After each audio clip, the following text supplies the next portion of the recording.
조금 부작용 때문에 약간 좀 무서운 게 있어서. 백신을 맞았을 때 여러 혜택이 있어서 좀 맞고 싶기도 해요. 저는 약간 부작용 같은 기사를 접하다 보니까 그게 나한테도 일어나지 않을까 하는 약간 두려움 같은 게 있어가지고 솔직히 맞기 조금 고민되는 건 있는 것 같아요. 백신을 맞으면 더 안전하다고 생각하기 때문에 백신 맞을 기회가 온다면 꼭 맞고 싶어요. 정부가 소아청소년까지 백신 접종을 확대하기로 했지만 아직 불안한 상황입니다. 소아청소년 백신 접종 과연 안전한지, 10월 전면 등교는 가능할지 더 이슈 진단 코로나19에서 심층 분석해 보겠습니다.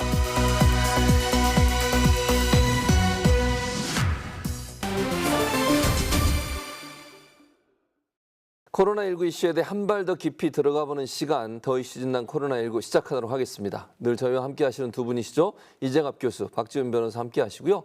오늘은 특별한 초대 손님, 세브란스 병원 진단검사의학과 이형민 교수님 모셨습니다. 어서 오십시오. 네. 안녕하세요. 예, 반갑습니다. 자, 이 교수님, 1차 접종률이 70%를 넘어섰습니다.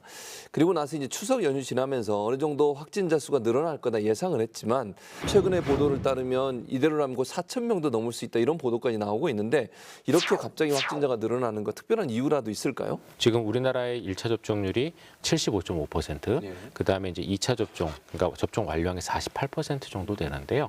우리가 잘 알고 있다시피 델타 변이 같은 경우는 1차 접종만으로는 보호 효과가 그렇게 높지가 않거든요. 대략 한 30% 정도, 그다음에 이제 최근에 나온 논문에서는 60% 정도 얘기를 하고는 있지만 그다지 높지 않은 상황입니다. 네. 예방 접종률이 지금 정도 수준으로는 전파를 완전히 차단하기는 어렵고 더 올라가야 되는 상황이었는데, 근데 그 와중에 추석이 다가오다 보니까 네. 사회적 거리두기를 일부 완화한 측면들이 있었습니다. 그리고 이런 것들이 전부 다 추석 전주하고 전전주부터 늘어난 이동량으로 다 증명이 됐거든요. 그래서 이런 것들이 다 맞물리다 보니까 지금 코로나19 확진자가 많이 늘어나고 있는 걸로 생각이 되는데요. 네. 문제는 그러면 이제 이게 어디까지 가느냐인데, 지금 이제 이 코로나19 확진자의 증가를 이끌고 있는 축은 크게 두 가지입니다. 하나는 이제 수도권, 그중에서 특히 서울이고요. 서울 같은 경우에 지난 금요일 날 거의 그 4단계 기준인 인구 10만 명당 4명의 3배에 해당되는 인구 10만 명당 12명 이상의 환자가 나왔거든요. 그런데 이게 아직까지도 지금 계속되고 있는 상황이기 때문에 이 수도권, 그중에서 서울을 중심으로 한 확산이 얼마나 빨리 정리가 되느냐 하나가 있고, 두 번째는 추석 때 이제 이 수도권의 확진자들이 지방으로 내려가지 않았습니까? 근데 지방 같은 경우에는 상당 기간 코로나19 확진자가 없었기 때문에 코로나19에 대한 방역 자체가 굉장히 좀 이렇게 느슨해진 곳이 많거든요. 그런 곳에 이렇게 확진자가 들어가게 되면은 한 1, 2주 정도 뒤에 지역 사회에 집단 감염으로 나타나는 경우가 많습니다. 근데 이거를 얼마나 우리가 잘 차단하느냐, 이 두 가지가 제가 보기엔 축이 될 것 같고요.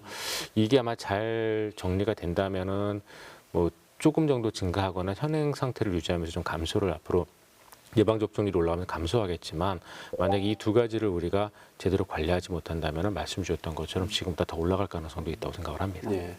자, 이재갑 교수님은 그럼 지금의 상황을 어떻게 분석하고 계십니까? 그래서 이제 지금의 상황을 이제 외국의 사례랑 비교해 보면 이제 우리나라의 상황이 대충 어떻게 될 거라는 게 보일 건데요. 네. 지금 싱가포르 같은 경우에 9월 달 들어서면서 이제 위코로나 전략을 본격적으로 취하기 시작했는데, 지금 싱가포르이 이제 전 세계적으로 접종률이 매우 높은 국가 중에 하나죠. 접종 완료율이 80% 육박하고 있는 상황인데, 이제 최근 들어서 하루 2,000명까지 확진자가 나왔습니다. 그러니까 이제 우리나라로 따지면 거기가 우리나라의 이제 한 500만 정도의 도시니까 10배 따지면 우리나라면 거의 2만 명의 환자가 발생하는 그런 상황이거든요. 그러니까 접종률이 높더라도 일단은 이제 위코로나 전략들 때문에 거리두기를 조금씩 완화하는 단계가 이제 시작이 되게 되면, 그러니까 확진자의 규모는 계속해서 증가될 수도 있다는 걸 싱가포르가 보여주고 있습니다. 그래서 이제 우리나라도 이제 비슷한 상황을 겪을 수도 있다는 걸 보여주는 건데, 우리나라도 위코로나 전략들을 하면 할수록 전반적인 확진자의 규모는 늘어날 수밖에 없겠다라고 예상을 하고 계셔야 되는 거고요. 다만 일단 우리가 그거를 관리 가능한 상황, 특히 의료 체계를 정비한다든지 또는 뭐 생활치료센터의 부분들을 재택치료로 넘어간다든지 이런 부분들을 서둘러서 실행하면서 그런 피해 수준 정도를 얼마나 완화할 거냐가 앞으로의 문제가 될 수 있고요. 그러니까 국민들께서도 확진자 범위가 좀 늘어나는 부분에 대해서는 어느 정도 가능할 수 있다라는 부분들을 인지를 하셔야 되지만, 어쨌든 파국으로 치달을 정도의 급격한 그런 확진자의 상승 또한 중증 환자의 상승은 어쨌든 같이 막아야 된다라고 기억을 해주시면 될 것 같습니다. 자, 이런 상황에서요. 정부가 4분기 예방접종 계획을 발표했습니다. 박주민 변호사 소개해 주시죠. 네, 먼저 접종 완료율을 높이는 게 가장 중요하다 보니까 접종 간격을 기존에 6주였는데 4주, 5주로 좀 단축을 시켰고요. 10월 말까지 접종 완료자를 한 70%를 달성하고자 하는 걸로 보입니다. 또 다음 달부터는 고령자, 또 의료진한테 추가 접종 부스터샷을 또 실시할 계획이고요. 또 12세에서 17세 소아 청소년, 또 그리고 임산부 추가 접종도 할 예정입니다. 자, 여기서 청소년 같은 경우는 좀 부작용이 우려가 있는데 이렇게 백신 접종을 추진하게 된 배경이 따로 있을까요? 교육부에서도 이런 교육 정상화를 위해서 이제 여러 가지 노력을 하고 그다음에 이제 점점 더 이제 학교에 가는 학생들의 비율을 늘리고 있는데 그러다 보니까 당연히 지금 학교 감염이 지금 늘어나고 있습니다. 그래서 가장 최근의 데이터에 따르면은 지난 23일부터 27일까지 5일간 1,224명의 학생들이 코로나19에 감염이 됐고 하루 평균 244명의 학생들이 지금 코로나19로 확진되는 수준이거든요. 그래서 이런 것들이 분명히 이제 이 학교 교육을 정상화하는 데 있어서 장애로 다가올 가능성이 높습니다. 물론 학생들 같은 경우에 특히 아이들 같은 경우에는 이렇게 코로나19에 감염이 되더라도 위중증으로 가는 경우는 굉장히 적습니다. 그래서 우리나라 데이터를 보시면은 코로나19에 감염됐던 12세에서 17살에 해당되어지는 11,601명 중에서 위중증 환자는 단 3명밖에 없었거든요. 그래서 이 연령대에 해당되는 아이들은 비록 이렇게 코로나19에 감염되더라도 이제 위중증으로 가는 비율은 적지만 문제는 그래도 적은 숫자가 위중증으로 가고 그다음에 델타 변이 같은 경우에는 지금 현재 이런 기존의 변형에 비해서 아이들이 감염돼도 병원에 입원하는 그 비율이 좀 더 높은 걸로 알려져 있거든요. 그래서 이런 여러 가지를 고려했을 때 분명히 학생들의 어떤 교육을 정상화하기 위해서는 그래도 예방접종을 하는 것이 보다 더 이득이 많고 그리고 거기에 따른 여러 가지 리스크를 줄일 수 있다라고 생각이 돼서 이런 예방접종 계획이 나온 걸로 생각이 됩니다. 예. 일단 지금 말씀하신 것처럼 소아청소년들에 대해서 다음 달부터 이제 접종이 시작이 되는데 시간이 좀 걸리지 않습니까?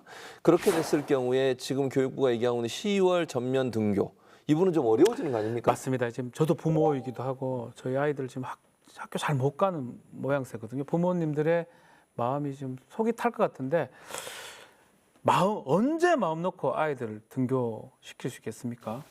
예, 당연히 뭐 저도 이제 아이를 키우는 입장에서 그런 부분에서는 걱정도 많고 안타까운 마음도 있는데요. 일단은 그 등교에 대한 교육부 의지는 강력합니다. 강력한데 말씀드렸던 것처럼 지금 어쨌건 학생들이 등교를 더 많이 하게 됨에 따라서 분명히 우리나라에서도 학생 사이에서의 확진자 발생이 늘고 있고 그다음에 이제 이렇게 되면은 분명히 델타 변이에 의한 어떤 효과들이나 이런 것들 때문에 그 안에 위중증 환자가 발생할 가능성이 적지만 있기는 있거든요. 그러면은 분명히 학교에 등교하는 것 자체가 굉장히 많이 부담스러워질 겁니다. 그래서 이런 것들을 방지하기 위해서 지금 저희가 계속 얘기했던 것처럼 예방접종을 지금보다는 좀 더 빨리 이제 시행을 하는 게 필요할 것 같고요. 그래서 충분한 정도 예방접종이 이루어지고 났을 때 등교를 정상화하는 게 제가 보기에는 제일 적절할 걸로 보입니다. 아무래도 이제 학부형들 입장에서는 학교를 애를 보내려면 백신을 맞춰야겠는데 또 한편에서는 혹시나 우리 아이가 백신 맞고 부작용이 생기면 어쩌나 이런 걱정도 들 것 같아요. 그러다 보니까 이러지도 못하고 저러지도 못하는 이런 상황에 빠지지 않을까요? 네. 청소년들의 경우 백신 접종 시 이득이 클지 또 위험이 클지 갑론을박이 이어지고 있는데요. 이슈 체크해서 이 궁금증 해결해 보겠습니다.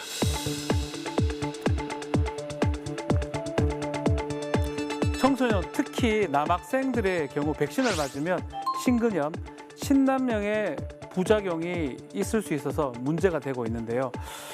학생이 만성질환이 있다면 부작용의 우려가 있더라도 백신 접종이 이득이 되고 건강하다면 굳이 백신 접종 맞을 필요가 없다고 하는데 이자 교수님 어떻습니까?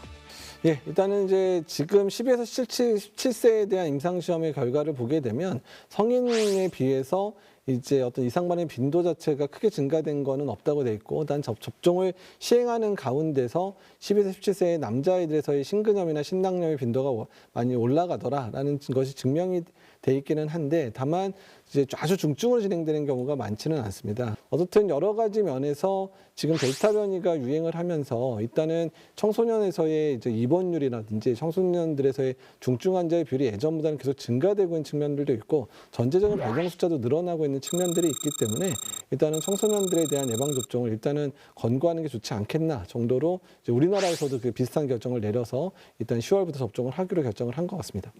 백신 접종 여부 선택할 수 있다고 하지만 혹시 맞지 않으면 불이익 있는 거 아닙니까?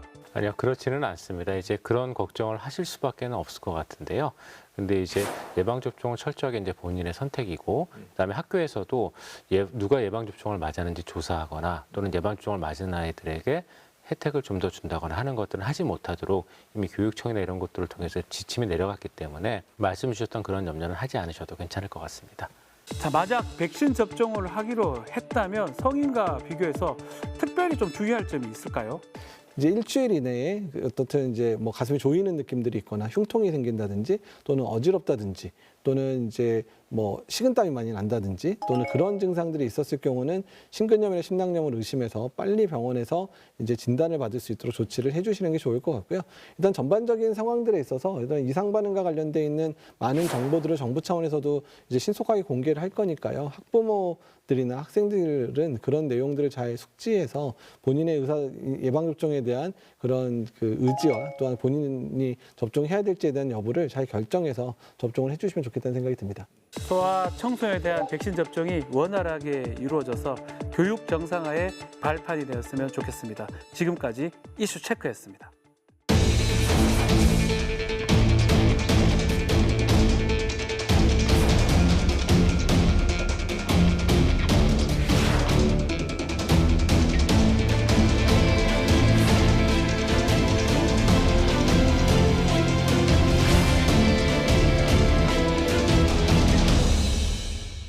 네, 이번 주부터 전 세계 코로나19 상황을 짚어보고 우리나라가 단계적 일상 회복으로 돌아가는 데 있어서 배워야 될 점은 뭐가 있는지 전 세계의 코로나 상황들을 짚어보는 시간을 갖도록 하겠습니다. 오늘은 그 첫 시간으로 미국의 소아 접종과 관련된 얘기를 나눠보려고 합니다. 미국 같은 경우에는요, 성인의 접종률은 좀 낮은 편이지만 청소년들의 접종률은 40%에 달하고 있다고 합니다. 그런데 소아 청소년들의 접종에 부작용은 없는지, 또 현재 미국의 확진 상황은 어떤지 조지 벤자민 박사님 전화로 연결해서 상황 여쭤보도록 하겠습니다. 박사님 나와 계시죠? I'm fine. I'm ready. 네, 박사님. 먼저 우리 시청자분들께 본인 소개 부탁드리겠습니다. So I'm Dr. Georges Benjamin, and I'm the executive director of the American Public Health Association in Washington, D.C. 미국에서는 청소년 접종이 시작됐다고 하는데 순조롭게 접종이 진행되고 있는지요? Well, we have about 17 million adolescents aged 12 to 15, and we vaccinated about 43% of them to date. It's a little behind, I think, where we would really love to be, but it's going fairly well overall. The big issue, of course, is parents have to approve their kids getting vaccinated. And now, while kids going back to school and other activities, they've got to try to fit in when they're going to get vaccinated. But because getting vaccinated is so very important, we're hoping to get more parents to get their kids vaccinated in the next several days, weeks. The good news is that most of those side effects are the mild kind, sore shoulders, maybe a little fatigue, maybe a fever, which easily comes down with Tylenol. The adolescents overall have done really well with this. There are, of course, when we did some studies, early on, there were some rare cases, usually in a little older individuals who had some inflammation around their heart, which was self-limited. But we're not seeing that as a major complication at all with the vaccine. 그런데요, 한편으로 미국에서 확진자뿐만 아니라 사망자도 늘고 있다고 하는데 얼마나 심각한 상황인지 설명 좀 부탁드리겠습니다. Well, the Delta variant has become the predominant variant in the United States, and it is certainly much more infectious than either of the first strain that we had, the original strain, or the ones that we've had since then. And because it's much more infectious, we've had a lot more people who have not been vaccinated to get sick. So this has primarily been a secondary pandemic of the unvaccinated. And within that population, there have been significant degree of illness and a higher death rate in that population. Well, the fatality rate you see, of course, is from people who are not vaccinated. And The challenges we have are within that small population of people who have not yet achieved vaccination rates. We've also had some breakthrough vaccinations, but the people who were vaccinated who then got infected secondarily, usually from people who were unvaccinated, they did not get real sick, and we did not see a high death rate at all in those folks. In fact, they've done remarkably well. This has primarily, again, been a pandemic of the unvaccinated. And because you just have a much more infectious strain, and if you can infect more people, then more people are going to get sick. And then, of course, if more people get sick, just basically mathematically, you're going to have people who have more serious illness and a higher death rate. 한국에서는 백신 접종률을 높이면서 단계적 일상 회복을 준비하고 있는데 먼저 시행한 나라로서 어떤 조언을 해주실지 조언 한마디 부탁드리겠습니다. I've been fully vaccinated, and I trust the vaccine. And I know that we've observed the scientific process in real time. We've seen this results. This vaccine has been given to millions of people around the world. And so its safety has been demonstrated beyond question. And so I encourage everyone to get vaccinated. I think it's good that, as this disease get under control, we need to begin to return to our doing the things that we all love to do. But it's terribly dependent on getting an adequate vaccination rate. High vaccination rate, low prevalence of disease means that those communities can get back to going to restaurants and going out to sports activities and engaging and seeing friends and going to see loved ones. But the secret is pretty clear. Get vaccinated, which will result in a low prevalence disease in your community. And then you can do the kinds of things that you want to do. We're beginning to do that in the United States as well in selected communities.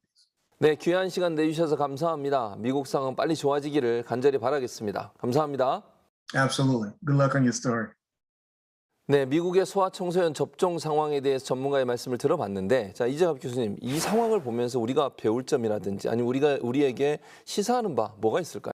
또 미국의 가장 큰 장점이 뭐냐면 예방접종을 하면서 벌어지는 많은 상황들에 대해서 투명하게 그선 데이터를 다 공개를 하고 있다는 측면입니다. 그러니까 이상 반응이 발생한 숫자가 얼마나 되는지, 입원은 얼마나 하고 있는지, 또한 그런 예방접종을 하지 않은 사람에서는 또 얼마나 입원을 하는지, 그래서 예방접종의 이득을 거의 매달 분석을 해서 맨날 이제 그 아주 예쁘게 그래프까지 그려가지고 학부모들한테 공개를 하면서 이런 측면이 있으니까 그럼에도 불구하고 예방접종 하셔야 됩니다라는 부분을 계속 강조하고 있거든요. 그러니까 우리나라도 소아청소년들에 대한 예방접종을 할 때 학부모들 또 학생들이 받아들일 때 충분한 정보를 듣고 본인 스스로 예방접종에 동참할 수 있게 하는 그런 여러 가지 방법들에 대해서 질병관리청이라든지 보건복지부나 어떻든 이제 이런 부분을 담당하는 사람들이 신경을 많이 써야 될 것 같습니다.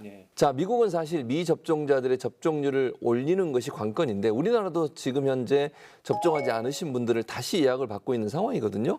근데 예약률을 보니까 6% 겨우 넘겼어요. 네. 별로 높지가 않습니다. 지금 28일 기준으로 18세 이상자의 미접종자가 약 571만 명 정도가 되는데 이 중에 추가 접종을 예약한 사람이 한 30만 명 정도밖에 안 됩니다. 연령별로 보면 50대 이상은 8.8% 이상이 되는데요. 대략 한 5% 정도밖에 안 되는 것 같아요. 이미 사전 예약이 마감이 됐습니다. 근데 지금 앞으로 이런 백신 무임 승차에 대한 대비책이 마련되어 있습니까? 글쎄요, 이게 이제 백신 무임 승차라고 이제 얘기를 하시는데 이게 어떤 개념이냐면 이제 집단 면역이 어느 정도 형성이 되면은 내가 예방 접종을 맞지 않아도 보호받을 것이다. 슬쩍 끼어드는 거잖아요. 맞습니다. 이제 그렇게 이제 생각들을 하고 계시는데요. 이제 그런 생각들을 많이 하고 계시는 게 이제 애초에 정부가 예방 접종을 시작을 하면서 70% 정도 인구가 예방 접종을 맞으면 집단 면역이 형성될 거다라는 얘기를 했었거든요. 그런데 집단 면역이라는 말이 주는 의미는 그 정도가 맞게 되면 진짜로 그 사회 안에서의 감염이 줄고 어느 정도 보호가 되는 효과가 있기 때문에 그런 말을 쓰는 건데, 근데 애석하게도 지금까지의 데이터를 봐서 그런 일이 일어날 것 같지는 않습니다. 다른 외국 사례를 보면 예, 맞습니다. 그래서 이스라엘 데이터를 보시면은 전체 코로나19 감염자 중에 10명 중에 9은 미접종자, 이거 1명이 접종이 됩니다. 그 다음에 코로나19에 감염돼서 위중증으로 가는 사람 20명 중에서는 1명 정도가 돌파 감염에 의한 위중증자였고 나머지는 다 미접종자 중에서 위중증으로 가는 거였거든요. 그래서 이 코로나19에 대한 예방접종은 어떤 감염을 차단하는 효과도 일부 있지만 사실 워낙 이게 전파력이 좋다 보니까 그런 효과보다는 위중증으로 가는 걸 막기 위한 효과가 훨씬 더 강하다고 보셔야 되고, 그다음에 어느 정도 예방접종을 맞더라도 미접종자에 대한 감염은 앞으로도 계속될 거라고 보시는 게 맞을 것 같습니다. 그래서 제가 보기에 무임승차는 안 될 것 같다고 생각을 하고, 그다음에 어찌됐건 간에 미접종자, 저는 이 코로나19라고 부르는 이 병이 이제는 토착화 될 거고 결국은 지구상에 있는 모든 인류가 이 코로나19에 대한 면역력을 획득하기 전까지는 계속될 거라고 보거든요. 그래서 모든 사람이 예방접종을 면역력을 가져야 되는데 결국 면역력을 갖는 방법은 둘 중에 하나입니다. 예방접종이 되거나 아니면 감염이 되거나. 그래서 저는 차라리 예방접종을 맞는 게 훨씬 더 중요하고 필요하고 도움이 되는 일이라고 생각을 하거든요. 그래서 이런 예방접종을 저희가 좀 더 신경을 써야 될 것 같고요. 그리고 또 한 가지 중요한 건 이 예방접종 기간을 딱 정해놓지 말고 이제 앞으로는 상시화해서 원하는 사람은 언제든지 맞을 수 있게끔 좀 풀어주는 것도 저희가 고민을 해봐야 될 일이라고 생각을 합니다. 근데 문제는 뭐냐면 지금 확진자 수가 크게 줄지 않을 것 같은데 이런 상황에서도 위드 코로나 시대를 가는 겁니까? 일단 이미 사실 우리나라가 코로나를 시작을 안 했냐? 안 한 건 또 아니거든요. 이미 접종 완료자에 대해서 뭐 사적 모임 숫자를 늘렸다든지 또 추석 모임 때는 그 숫자를 더 늘려가지고도 이미 보냈던 적이 있기 때문에 이미 위코로나의 대열이 우리나라도 이미 시작된 겁니다. 근데 저는 다만 정부의 커뮤니케이션에 대한 부분에 있어서 한마디 꼭 해주고 싶은 말씀이 있는데 이게 뭐냐면 그러니까 특정 시기를 정해놓고 그때 되면 뭔가 대단한 게 시작될 것처럼 뭐 11월 초면 위코로나가 뭐 시작해서 뭔가 대단한 게 벌어질 것처럼 계속 지금 언급이 되고 있는 상황이란 말이에요. 또 보건복지부 장관까지 나서 되게 비장하게 이제 뭐 3천 명이 넘어도 우리는 갈 겁니다라고 이렇게 발표를 하는데 그러면 이 코로나가 어떤 모습일 거냐라고 생각을 해보면 11월 이후에 아무리 이 코로나 전략이 시작된다고 하더라도 갑자기 급격하게 확 변화를 일으키진 못하거든요. 그러니까 정부 입장에서도 단계적 일상회복이라고 했기 때문에 11월이 됐다고 해서 뭔가 대단한 게 되는 게 아니라 11월부터 단계적으로 뭔가 점진적인 과정을 거칠 건데 지금 너무 큰 기대감을 주는 것 자체가 국민들로 하여금 예방접종률 확 올라가는데 왜 이번에 발표됐더니 뭐 접종 완료자만 뭔가를 할 수 있대 정도로만 발표됐을 때 국민들이 느끼는 그런 심리적인 그런 실망감도 커질 수도 있는 부분들이 있고 우리가 이미 경험했지만 6월 말에서 7월 초에 7월 이후에 사회적 거리두기 단계가 완화되는 새로운 지침이 발표될 거가 예상되면서 6월부터 유행 상황이 확 커지는 상황들이 이미 맞았거든요. 근데 지금도 이제 위코로나에 대한 부분들에 대해서 얘기가 되면서 그러니까 특별한 구체적인 모습이 밝혀지지 않은 상황에서 계속해서 위코로나가 11월에 시작될 거다라는 얘기만 나오게 되면 잘못하면 그릇된 사인들을 이제 국민들에게 줄 수 있는 그런 문제들도 있습니다. 그래서 오히려 위코로나의 단계적인 접근 방법들의 그런 로드맵들을 분명하게 보여주고 11월쯤에는 이 정도가 가능할 거다. 12월쯤에는 이 정도가 가능할 거고 내년 봄에는 이 정도가 가능할 거다. 다만 그중에 상황에서 우리가 감당하기 어려운 상황이 발생하면 다시금 거리두기를 강화할 수도 있다. 그런 부분까지도 이제 좀 로드맵을 본격적으로 보여주는 것 자체가 국민들로 하여금 과도한 기대를 하지도 않게 하고 또한 과도한 실망도 막을 수 있는 방법이라 생각을 하거든요. 일단 그런 부분에 대한 논의가 이제 앞으로 논의가 돼야 되고 되도록이면 빨리 국민들한테 소상하게 말씀을 드려서 국민적인 공감대를 얻는 게 지금은 상당히 중요한 시기라고 생각이 듭니다. 기분 좋게 해줄 필요 없거든요. 정확하게 얘기해 주는 게 오히려 낫지 않나요? 그렇죠. 네. 그래서 전체적인 로드맵을 좀 정확히 정해서 그분에 대한 소상한 설명이 필요하다. 국민들의 동의를 얻는 게 필요하다. 좀 방역당국이 귀담아 들었으면 좋겠다. 이런 생각이 듭니다. 그런데 당장 이제 10월에 연휴가 2번이나 끼어 있거든요. 이동이 또 늘어날 가능성이 있는데 거리두기 때문에 사실 지친 우리 국민들 언제까지 이게 계속될 거냐 불만도 많으실 것 같은데 어떤 자세로 코로나19를 대해야 되는지 조언을 좀 부탁드리겠습니다. 이영민 교수님 어떻게 조언해 주시겠어요? 예, 많이들 이제 지치셨을 것 같습니다. 의료 현장에 있는 전화 이재갑 교수님도 둘 다 이제 거의 지금 2년째 이러고 있다 보니까 저희들도 이제 많이 지치는 걸 느끼는데요. 그런데 이제 얼마 안 남았다고 저는 생각을 합니다. 저희가 이제 위드 코로나도 조금 전에 얘기를 했지만 예방 접종률이 어느 정도 올라가게 되면 위드 코로나는 갈 수밖에 없는 상황이 될 겁니다. 예. 그래서 그때까지 가기 전까지 저희가 어느 정도 예방 접종률을 충분히 올리고 그 다음에 그 전에 우리가 감당할 수 없는 코로나19 유행이 일어나지 않도록 조심할 측면이 있고 그 기간은 앞으로 한 달 정도라고 생각을 합니다. 그래서 그 기간 동안 조심해 주실 것을 좀 부탁을 드리고요. 그다음에 이제 위드 코로나에 대해서도 이제 잠깐 저도 좀 말씀을 드리면은 저는 위드 코로나는 갈 수밖에 없다고 생각을 하는 게 이게 5,200만 명의 문제였던 코로나가 예방접종이 시행이 되면서 이제는 미접종자 570만 명의 문제로 줄었거든요. 그리고 그 안에서 코로나19로 인해서 큰 피해를 볼 수 있는 60세 이상의 미접종자가 100만 명 정도 됩니다. 결국 냉정하게 따져보면 이거는 100만 명의 문제로까지 줄어든 상황이거든요. 분명 자기의 선택에 의해서 예방접종을 맞지 않은 사람들이지만 이 사람들이 코로나19에 감염돼서 위중증으로 갔을 때 우리는 치료를 할 수밖에 없거든요. 그러면은 그 안에서 만약에 위중증 환자가 갑자기 뭐 단기간에 3,000명, 4,000명이 나온다. 그러면 의료 시스템이 마비될 수밖에 없고 정상적인 의료를 받아야 되는 사람들의 순위가 밀릴 수밖에 없습니다. 위암 때문에 당장 수술 받아야 되는 사람이 코로나 중환자 때문에 몇 달 뒤 수술을 받아야 된다. 이런 일이 벌어지면 안 되는 거거든요. 그래서 위드 코로나라는 거는 그러한 미접종군 안에서 위중증 환자가 발생하는 거를 최대한 지연시켜가면서 사회를 정상화하는 거라고 생각을 하고요. 그리고 이제 그렇게 갈 날이 얼마 안 남았으니까 조금만 더 힘을 내주시기를 부탁을 드립니다.